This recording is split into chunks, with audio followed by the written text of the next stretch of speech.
Alright, so here I'm going to go over drilling inlet system using that has a silicone either elbow or coupler. Like this one here is a coupler. You see this a lot on the Whipple Dodge Charger Challenger setups. Use this, and it's a good spot to drill into. Very easily done. Take the silicone coupler off. You take a 2x4 and you wedge it in here, and then you just drill flat right into the 2x4. It catches. It's going to make and cut a nice round hole like you see here. So you're using, on this setup, you're always going to use a straight hose barb, and it's going to come off the side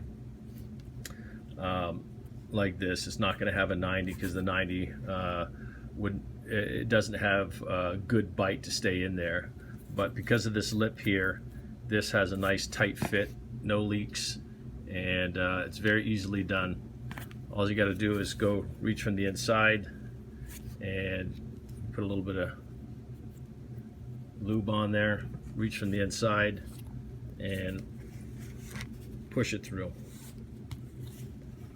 just like that, and that is nice and tight. See that? Now from here you're going to take your sound tube, and you're gonna again lube it up, push it all the way on so this is tight and it's fully seated, and then you can zip tie it over here as well. Once that sets up, that is not moving. It is really hard to remove this. It will not fall out. It will not back out. So this is a very good, nice, tight seal in here.